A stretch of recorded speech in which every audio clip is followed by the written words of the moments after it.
G'day mate, how the bloody hell are ya? Welcome to In the Back of My Head podcast, episode 53. Ooh! It's a weekly creative journal. It's a little podcast that I record to talk about creativity, whatever's in the back of my head, and I pray, I plead. I'm on my knees, baby. I'm bloodied and bludgeoned, bleeding into the carpet, ruining any chances of getting a bond back, just hoping that you'll get something out of it too. Episode 53, let's just bloody get into it.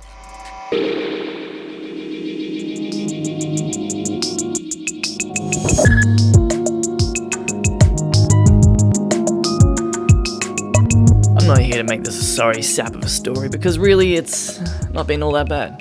But I've been kind of depressed this week. Been down, been blue.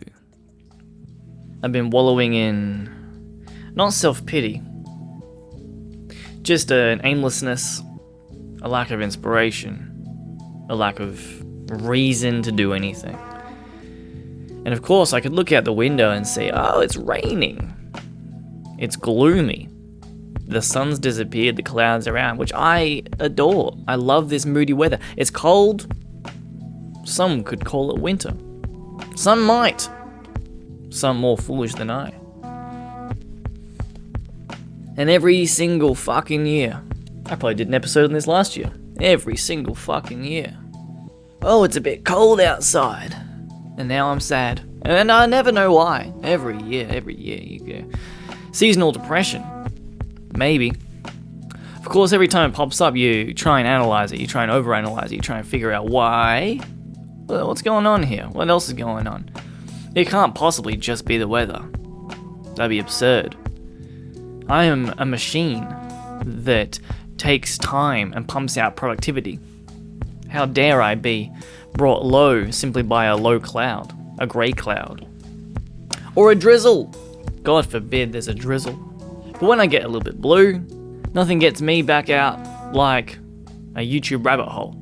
So I wanted to talk about that as a companion piece to last week's podcast, talking about the ocean of creativity, the ocean of content, the endless, boundless waters, and the beautiful side of that.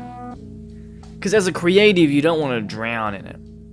You don't want to take your precious thing that you have created, go out on a voyage, or perhaps cast out a message in a bottle, only to see it sucked down into the depths, to be consumed or torn apart by a giant squid, to complete the analogy. Does that complete it? Did I set up that analogy properly? It's a daunting, terrifying thing as a creative, that endless, boundless ocean. But there's a beautiful side to it that I adore. And though last time I said, hang out on your island, be with just your local people, that's a beautiful thing. But I am someone who lives and dies on the internet. I adore the bullshit, the fuckery, the insanity, the jank that is presented to me by the algorithm. When you cast out your net and you just see what you find.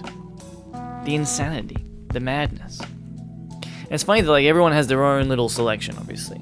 We all have our own personal algorithms. When you use someone else's phone or computer or TV, and you open up their YouTube, or streaming services to another degree, but I think YouTube's the best example of this. And you see, what is all this? What is all this that you watch? I've seen other people's YouTube selection, and it might be movie trailers and workout content. Food, a lot of food. Making food, consuming food, travel videos, I would dare say, pretty standard stuff. Fantastic things. Mine is janky animations and weird albums from 1972, 1975.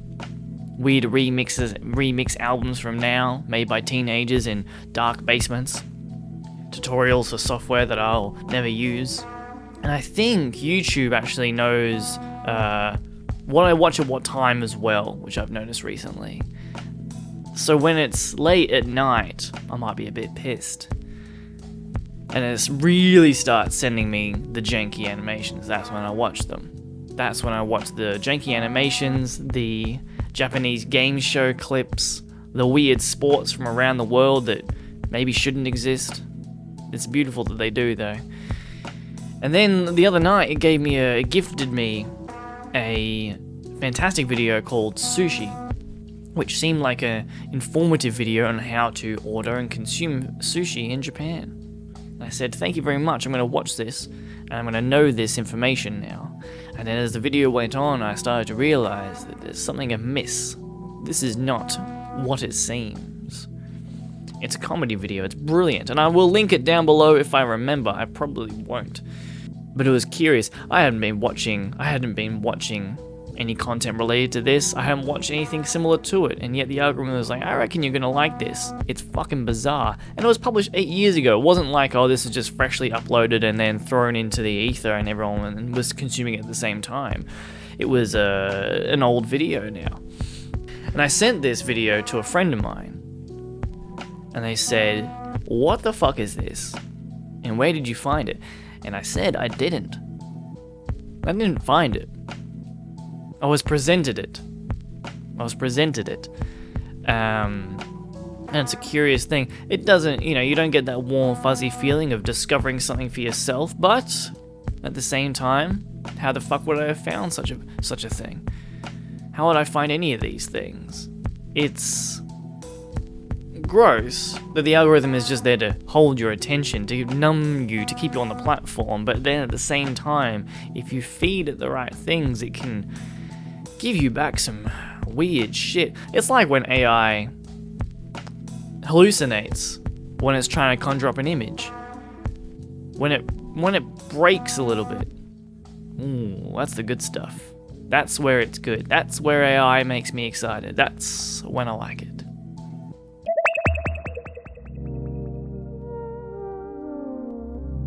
I've started seeing a comment pop up on YouTube videos over the past, let's say maybe the last 6 months. Why did my algorithm bring me here? Or why did the algorithm bring me here? And it's appearing on songs from unknown artists from around the world, be they old or new releases. I found it on an old man smoking a pipe, telling wisdoms and stories of kind of a medieval fashion. And then also on tutorials on how to do your own bathroom grout. Curious, random bullshit. Videos that I love, these are fantastic things. We need to know how to do our own grout. We need to know how to smoke a pipe, if the mood takes you. It's a peculiar feeling, though, that when you are down the rabbit hole, or in this particular analogy that has been running through these past episodes, is adrift on the ocean. Adrift on a dream. I think I've talked about it before. The idea, I always think of dreams as the synapses firing, trying to clear the data. It's a data purge. It's the RAM being flushed. It's your brain taking all the things that it's taken in that day and figuring out what needs to stay, what needs to go. What don't we need? Get rid of it. And the way it does this is kind of throws it all together. Flushes the system. And then next day you start again. Now I don't know if that's totally true, but I certainly think of it that way when I dream, and I can piece it together. I can, I spoke to this person this day, I watched that episode, and that's why that showed up, all that kind of shit. And then the way AI seems to work, it is not creating anything, it's just taking all these different things and smashing them together. And an algorithm is working a little bit differently than generative AI, obviously. But it still has that dream-like quality where it's not conscious, it's just this endless ocean of thoughts and ideas and visions and sounds and feelings. And to stumble by yourself through the dream, to be cast adrift by yourself through the dream. You make some truly wondrous discoveries, stumble across things that you would never have found otherwise. But it's those comments down below of, why did my algorithm bring me here, that I find really curious, because this is a chance for us to dream together. Because there's not one comment on these videos. There'll usually be a top comment, why did my algorithm bring me here? And then further down is the same comment, or variations of, or replies to that initial comment being like, yeah, right? Why is it doing this? Because it has made a decision. It's taken this thing and randomly decided, I assume there's some sort of internal logic to it, that makes sense according to its parameters. But to us, it's just taken this random thing and thrown it to all of us and said, you're all gonna love this. And we're all like, whoa, why this? Why this of all things? This is bizarre. And yet here we are all together, dreaming. I recently discovered internet checkpoints through a video by N Pen, and I will link it below if I remember. Fucking terrible at remembering to do that shit. And it started, I don't know when the original was uploaded, but originally there was a video, and I'll throw up the thumbnail here. There was originally a video uploaded that translated was Corridor of Time from Chrono Trigger. It's a song from a soundtrack of a game, Chrono Trigger, and this is a 1 hour version. We've all seen these. Here's a 1 hour version of this theme tune from a show, from a game, something, you know? You just love the vibe. You just want the vibe. And so you're gonna listen to the same thing for an hour, and it's extended in a way that doesn't feel like a loop. It just is never ending. And I'm sure we've all seen those videos, but what was curious about the internet checkpoint, what was curious about this particular video, and others like it around the same time, was that down below in the comment section, they had nothing to do with the song Corridor of Time by Chrono Trigger. What they were instead was little journals, little shout-outs, little call-outs, little blips into the ether of just, where are you right now? And not, I'm in Missouri, I'm in Victoria, Australia, I'm in fucking Tibet.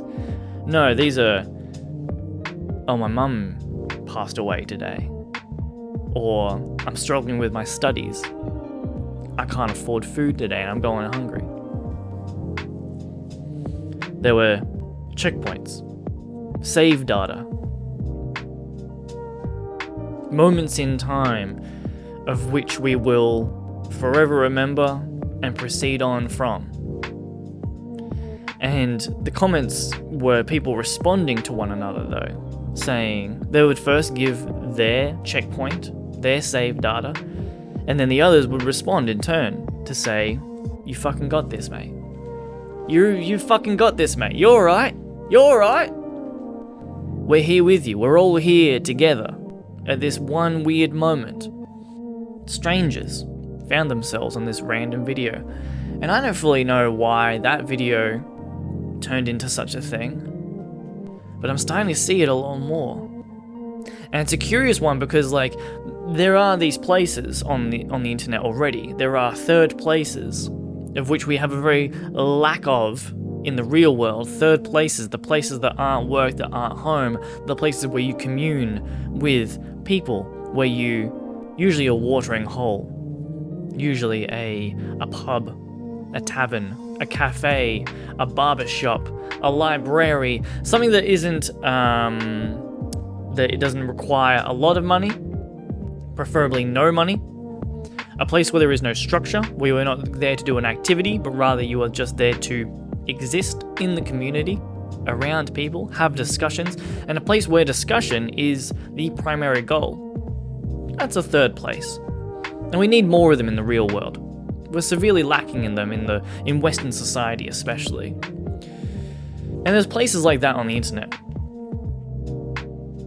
Forums, but they're usually centered around a thing, and I think that's what's interesting about these two different things is a forum is centered around a topic. A forum is centered around FIFA football, or perhaps a video game that you're playing. Call of Duty. I'm now talking to my Call of Duty friends on the Call of Duty forums, and you'll go off topic. You'll go off topic on these forums, and you will discuss where you are in life. But these ones are bizarre. These spots on the internet, just the comment sections on videos. There's nothing that brought you together around a central interest. It is just humans existing on the internet have stumbled upon this thing and have now started to commune with one another where they are in life. And the way I found out about this, I think, because I got suggested a video explaining internet checkpoints from the algorithm. The video by NPen, which I've used mostly to describe what I'm talking about. But I think I got recommended that because I've been listening to soundtracks while I write. Not soundtracks, I've been listening to soundscapes while I write. 3 hours of post-apocalyptic music. You're sitting in a rusted shack built out of an old water container on the outskirts of a dead city for 3 hours. And the breeze is blowing. It's kind of calming. And I'll write to that. And I found a YouTube channel called Help Me. Help Me, full stop. And I will link it below. I swear to God, I will link it below. And I was writing a post-apocalyptic short story, and I was listening to it while I wrote. I listened to a few of these while I was writing from this channel. And then for some reason, I happened to scroll down. And this was before I understood what internet checkpoints were. I scrolled down to the comment section, and there it was again. It was people sharing their stories to one another, trying to make sense of the world, and getting a comment back saying, "You got this, mate. You got this." I'm gonna read you a few, give you a taste. This is from Alco the Stranger 370, commented 2 weeks ago. "I knew a girl growing up. She had no other friends but me. I bullied her sometimes, but she always stuck by me. She always hung around me. She was a true and honest friend." Isn't that curious? We all did that when we were kids. We always hung out with our bullies, all bullied and hung out with people. It was pecking orders. We didn't know what we were doing. On our last day of school, she was crying and said she was afraid she'd never see me again. I told her that wasn't true and said I'd always be her friend. I drew a little flower on her JanSport zip-up binder. I got a JanSport backpack. And she gave me a hug that felt like it had more love in it than I'd ever had in my life. I never saw her again. It's those memories that are buried under years of trauma and hidden beyond feelings of insecurity that keep me up late on nights like this. That I'll never have moments like that again, but it brings me peace that the years of pain haven't dulled my heart yet. I miss her a lot. I hope she's okay. That was Alco the Stranger 370, commented 2 weeks ago. Let's go another one. Fizzy Fishy 1930. I doubt that's your real birthday. "I miss my mum. She's not passed, but sometimes I think about how she won't be around forever and I get a deep feeling of guilt that I don't live with her. I know that's part of growing up, but I genuinely cannot imagine a world without my mother. I'm so terrified of her going before I can say goodbye." There's an edit. This is 791 likes. Edit. "Thank you all for the kind comments. I'm planning on calling her when I wake up tomorrow. I hope I can get to see her soon. Thank you all for being so supportive and relating with your own stories." Let's go for one more because this one I've saved some responses. Caleb7556. "I hardly ever come to these videos for the music, but the comment sections are always the most wholesome things ever. If you're here and reading this, then here's what I say. I know almost everything sucks nowadays, but think of anything good. Not just thing good for you, but good you do. Do you work in fast food? Then you make people happy. You work in healthcare? You make people feel not so alone when they are in their lowest. Don't do things because you have to. Bring purpose to what you do. No matter how small the task, someone somewhere is happier because of you. And if you don't think anyone is happy because of you, then no, I am. Keep going, friends. Find good and spread it. And we've got some comments, so we've got some responses here. 420 likes on that post. Some responses. This comment made me cry. I remember my friend chose to call me when she was crying. When she was feeling at her lowest, she chose to call me. There is always someone in the world that cares about us, even if they have passed. They never forget. Third comment down. Elden Ring is cool. Man, God bless. Thanks, Caleb. Take care of you, please.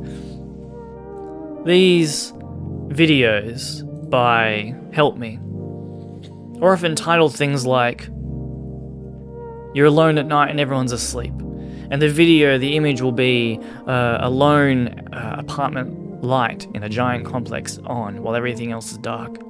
Those feelings at night when you're alone and just not wallowing in it, just sitting in it. You might be sad, you might be feeling broken. And we put on some sad music, or a sad video, something. We put on something. It's fascinating seeing these ones where people put these on late at night when they are feeling their lowest, and they put out these little calls of help, and people respond. Strangers respond. Humans sitting together, just saying, "You're alright, mate. You're alright. You got this." We all feel this pain together. We're all having different experiences throughout life, but just know that you are seen. To open up a platform like YouTube or anything in your dazed state and you go dreaming, but this time you aren't dreaming by yourself, you're dreaming with the collective, and the collective answers. This is what the internet is for.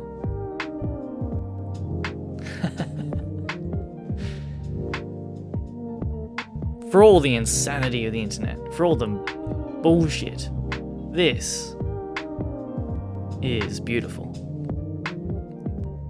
And it's sad to see so much heartbreak and pain from random people, obviously, but then to see people support one another is very reassuring.